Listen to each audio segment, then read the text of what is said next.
Hey guys, as many of you know, the presidential primary for South Carolina is tomorrow, and I can't stress the importance to get out there and vote. No matter who your candidate is, get out there and vote for your candidate.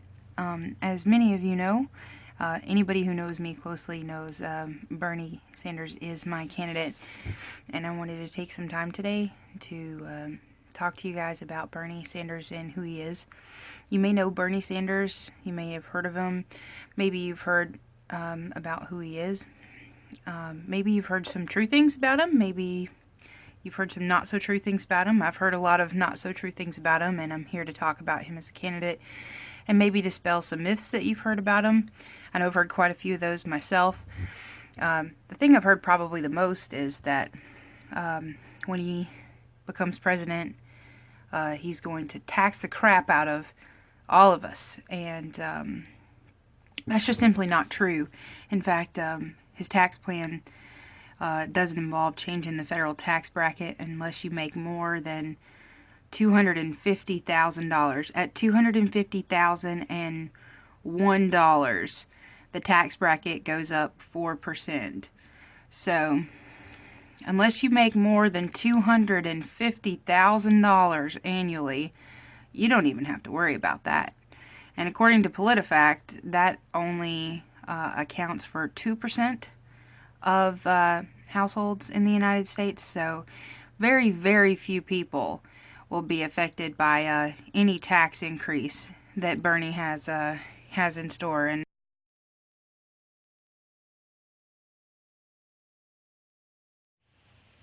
it's easy for any candidate to say, well, this is a good idea. We need to change this. This needs improvement. But the thing that I really love about Bernie so much is that he has plans for his plans. And I say that because he doesn't just say, well, we need to make college affordable for everyone. He says, we need to make college affordable for everyone, and we need to make sure young mothers can go to college. And we're going to do it by taxing Wall Street speculation. He has an idea for how he's going to come up with funding for every plan that he has. And he has a lot of big plans. He has a lot of really, really big plans, expensive plans. Looking at a list here, his Medicare for All plan will cost $15 trillion. His college affordability plan, $750 billion. His infrastructure plan, $1 trillion. Social Security, $1.2 trillion. Create Family Leave Fund, $1.2 trillion. Secure Private Pensions Program, $1.2 trillion. The Youth Jobs Initiative, $5.5 billion. And to look at it is to say, wow, that's a lot of money that we probably can't afford. But if you look at 10 years down the road, and you look at what is expected to happen due to these programs, we're actually expected to have an $18.8 trillion surplus as a result of these programs and the money that they save us. Not to mention, these programs are going to help us rebuild our crumbling infrastructure. They're going to help our youth have a much better education. They're going to help our environment. They're going to help our economy. So it's a win-win-win for everyone. The Medicare for All tax is expected to save taxpayers $32 trillion. The Robin Hood tax on Wall Street speculation is expected to earn $3 trillion. Closing tax loopholes is expected to earn us $900 billion. The stock market bills are expected to earn us $3.5 trillion.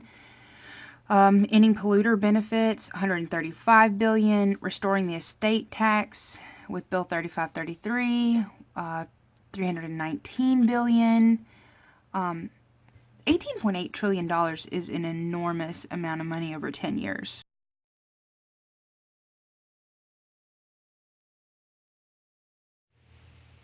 Bernie has a list of his top 18 tax dodgers. I highly encourage you to Google it. I am not going to read them all off to you because that would be incredibly boring. But I will say I added up the list. I believe, if I'm not mistaken, that list was a list of tax dodgers between 2008 and 2010. Among those people on the list, there are J.P. Morgan, Time Warner, Goldman Sachs, Bank of America, Boeing, General Electric, Verizon Wireless, Microsoft, really big companies that either use loopholes to get really big tax refunds, stored profits offshore so that they did not have to pay taxes on that money, etc.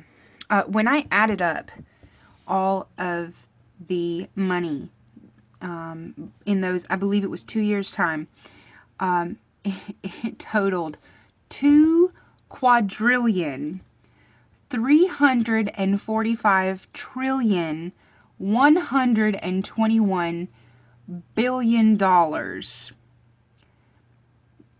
I had to ask my husband what comes after a trillion. I'm going to be honest with you. I was like, what in the world? I couldn't remember. 2 quadrillion 345,121,000,000,000 dodged in taxes by 18, just 18 companies in 2 years. That is enormous. This is really the problem. This is corporate welfare. While Congress is debating whether or not we should extend Medicare, whether or not food stamps should be extended, whether or not we should put money into education, whether or not veterans should or should not get more benefits. Companies are eluding taxes in the quadrillions. That's amazing, and something should be done about it. And Bernie wants to do something about it. He wants to make sure that companies pay their fair share, and I applaud him for that.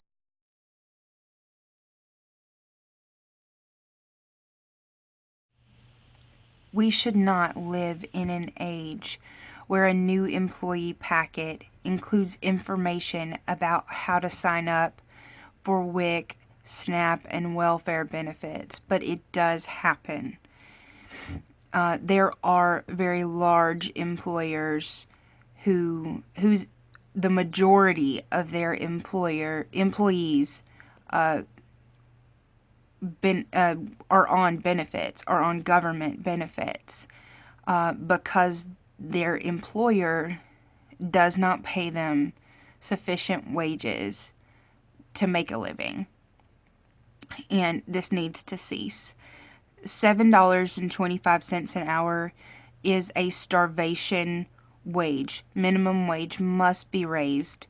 And Bernie Sanders knows this. He wants to, over the course of a number of years, gradually raise the minimum wage to a living wage for everyone.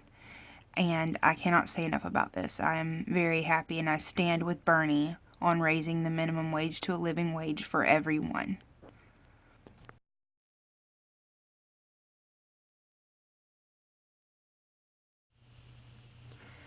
Bernie has created a bill called the Justice is Not for Sale Act, and what that would do is bring back the federal parole system, and also it would bar the federal government from contracting with private prison companies.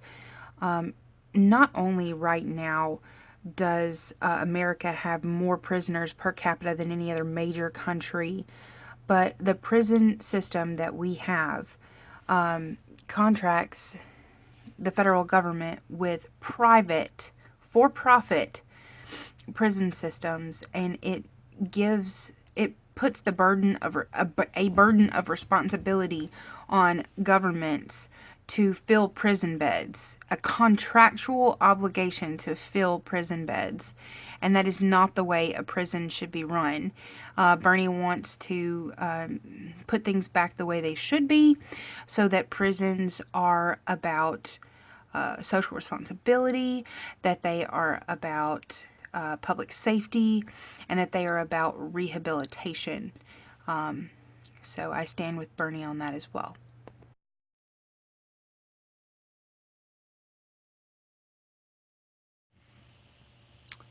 Minor drug offenders are absolutely filling our prisons. It costs us money, it ruins families, and marijuana is less dangerous for you than McDonald's. It is.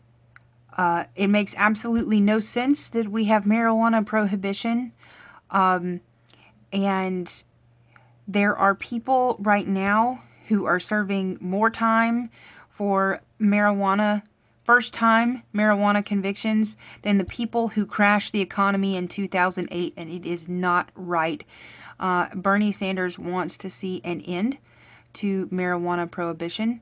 He wants to legalize recreational marijuana, or at the very least, decriminalize marijuana, and I stand with him on that as well.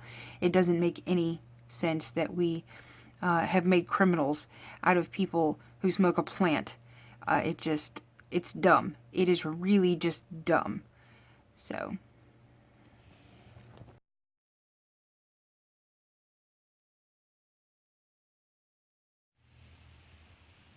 I think that one of the reasons that young people really, really flock to Bernie is that they understand the importance of education and funding education.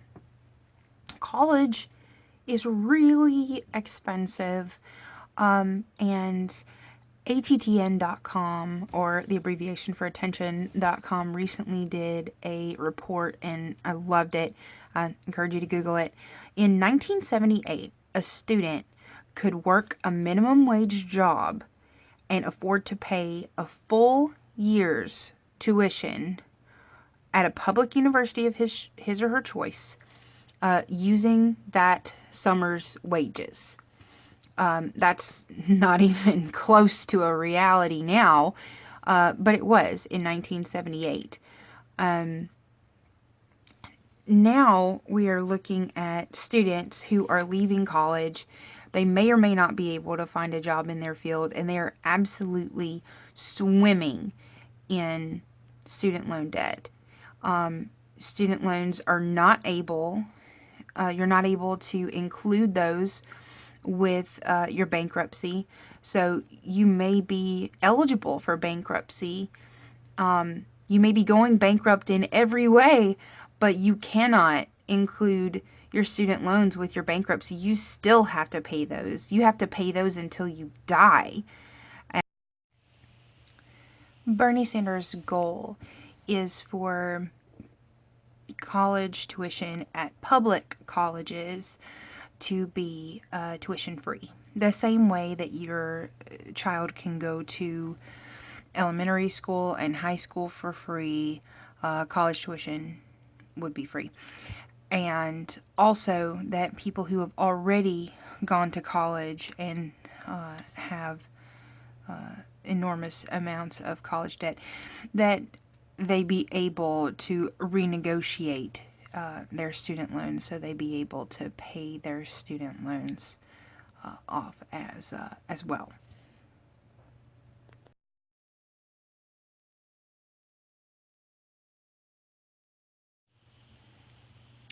Every free trade deal that the United States has ever been involved with has been an astounding failure.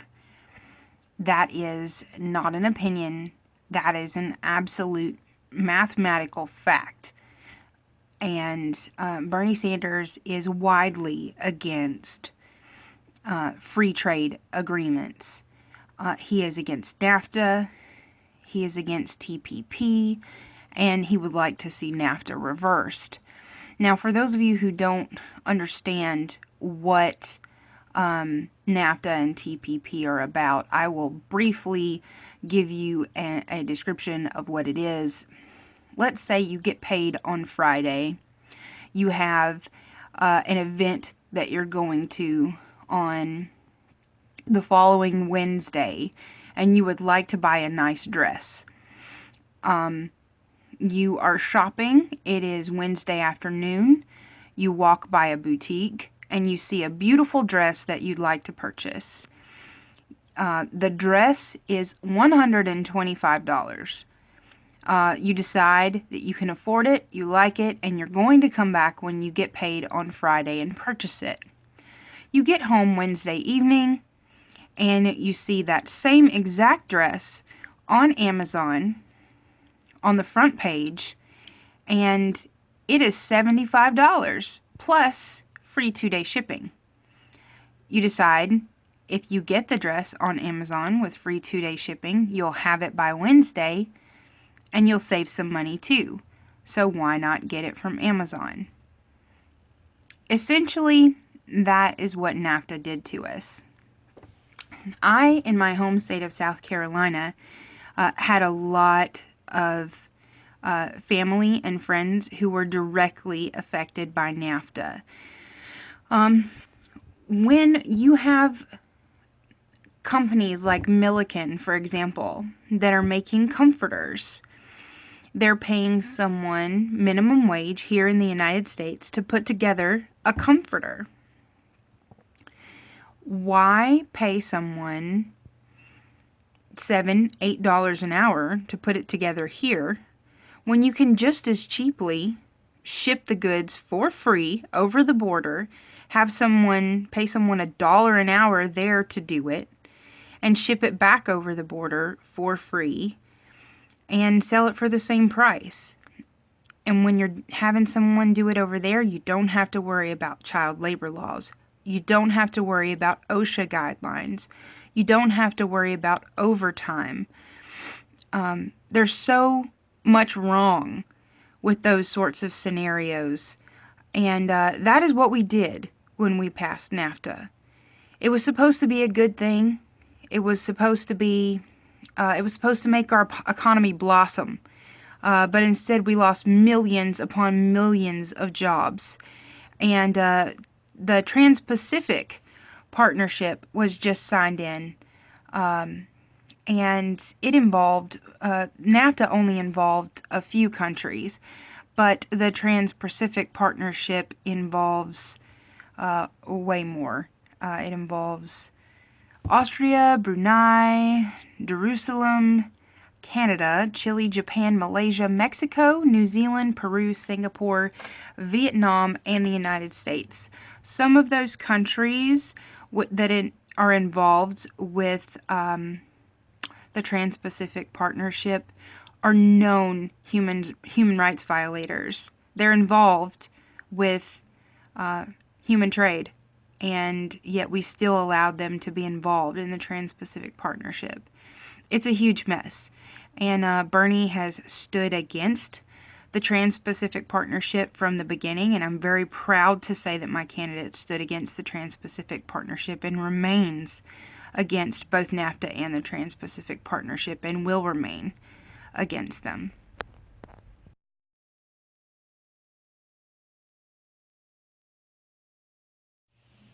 Bernie wants to overturn Citizens United. This is so important. Bernie has already said if he gets to pick another Supreme Court justice, that will be his absolute number one thing, requirement in the person that he chooses, is they have to want to overturn Citizens United. It needs to be overturned. We need to get money out of politics. It makes no sense that the people who make decisions about laws are able to be paid enormous amounts of money by people who those laws influence.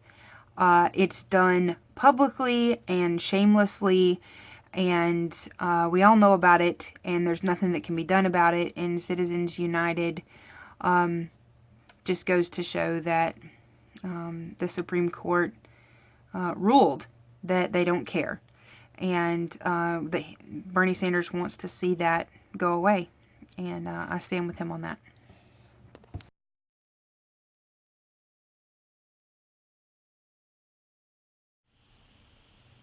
The United States is the only developed nation in the world, besides Papua New Guinea, that doesn't have guaranteed parental leave.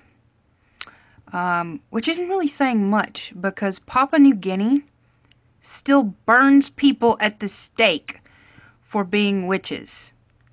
So we should really catch up with the rest of the world on that front. Bernie wants to see that we do. Not really much else we can say about that.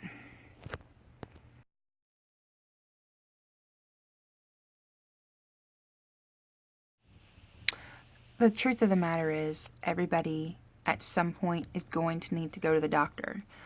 Whether it is a mammogram, a pap smear, a prostate exam, vaccinations, or whether you really get sick, you know. You have cancer, need radiation treatment, or you have to have your appendix yanked out.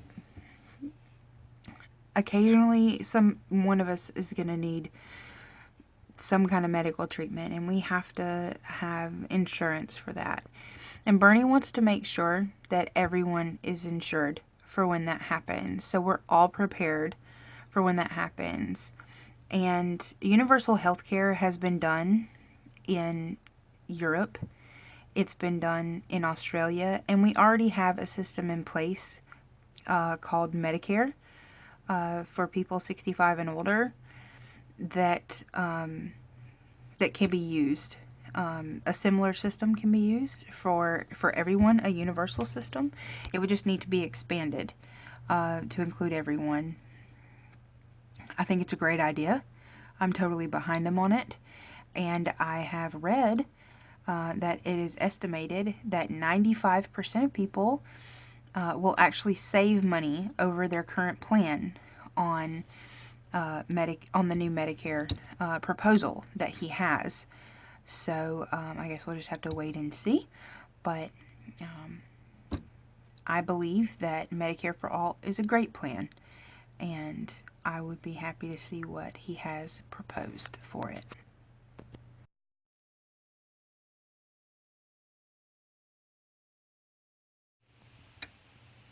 One of the things that I love the most about Bernie is that he is absolutely a champion for our veterans. I came from a military family. My grandfather was in the military. My father was in the military. I have lots of other relatives who are in the military. And even though Bernie has not supported all of our wars, he has supported our veterans. He's the chairman of the Senate Veterans Committee since 2013, and he has been supporting our veterans since even before then. In 1991, he called for reimbursing members of the National Guard who had lost wages when they were deployed in the Persian Gulf.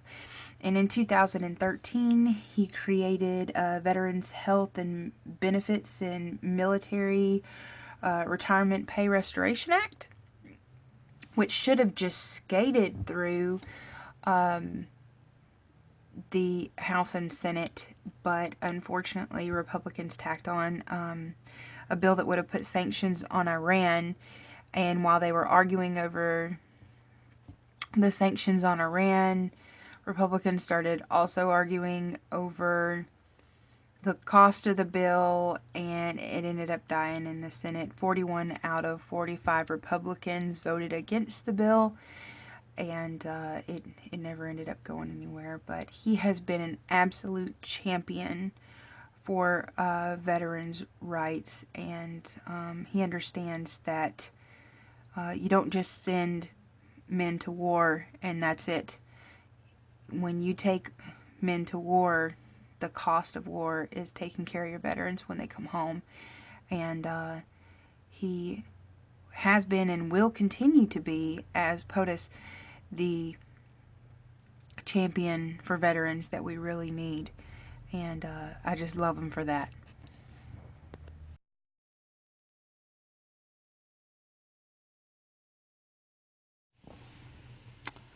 But isn't he a socialist? Yep. I get that a ton. A democratic socialist is not the same thing as a Marxist socialist or a communist.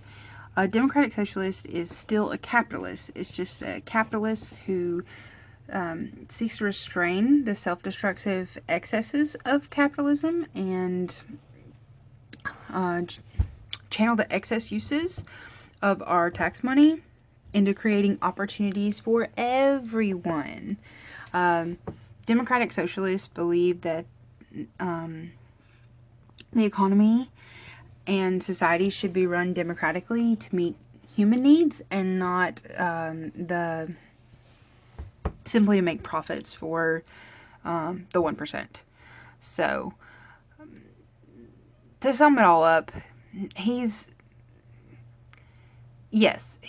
believes in socialist concepts, but he's not a socialist in the sense that Karl Marx is a socialist.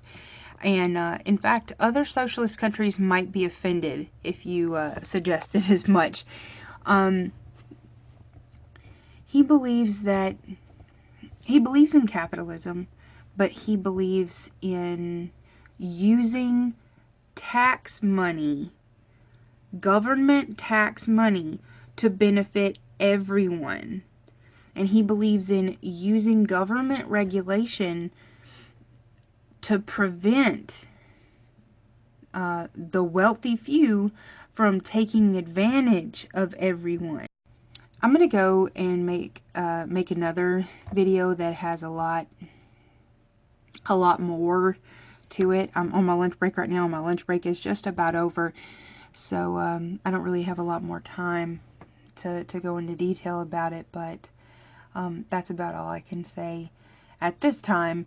But yes, he's a socialist, but not in the negative, bad connotation that most people associate with socialism. I'll probably make another video about that later.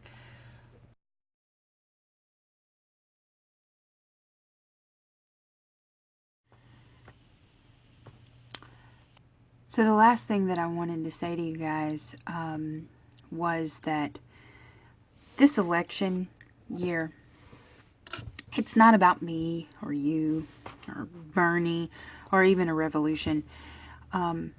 This election year is about ending what generation after generation of politician, both left wing and right, has left behind for our generation. There are consequences to this election that involve more than just who's going to end up on the ballot or who's going to end up in the White House. We get to choose our legacy. We get to decide whether or not we are up to speed with the rest of the world with education and health care. We get to begin the process of healing the aftermath of knee-jerk wars. And finally, sorting out our veterans. And we can finally decide whether or not we're going to provide kids born in poverty reasons to try and to thrive and to succeed to their potential, because for once in their life they know that they have an opportunity outside their small country town or their little ghetto, because they know that if they improve their own circumstances, there's college waiting for them and available for them if they apply themselves. Can you imagine what that's going to do for a generation of students, giving students a dream that they thought they never could achieve? When Inauguration Day happens on January 20th, 2017, it's not about me or about you. It's about our children and our grandchildren. And we can either decide to resolve the massive amount of debt that's been left for us behind for our future generations, or we'll decide that we're continuing to pass this burden along. Are we going to send another generation to die in a war in the name of oil? Or if they come back, are they going to have veterans care? Are we going to be able to take care of them? Are we going to just stop destroying the planet that we live on? Like there's somewhere else for us to go? This election is not just about casting a vote in the primary. It's about standing up to say, I will leave a better tomorrow for the next generation. I will do better than those who came before me, so that those who come after me can have a better tomorrow. And that's why I'm choosing to vote for Bernie Sanders, because I believe that a vote for Bernie Sanders is a vote for a better tomorrow, because he's a true progressive, and he always has been a true progressive. He's been a true progressive when it wasn't popular, and he'll be a true progressive today and tomorrow and forever. And I encourage you to make your own video. Share with your friends the reasons why you wanna vote for Bernie, and why you're feeling the burn.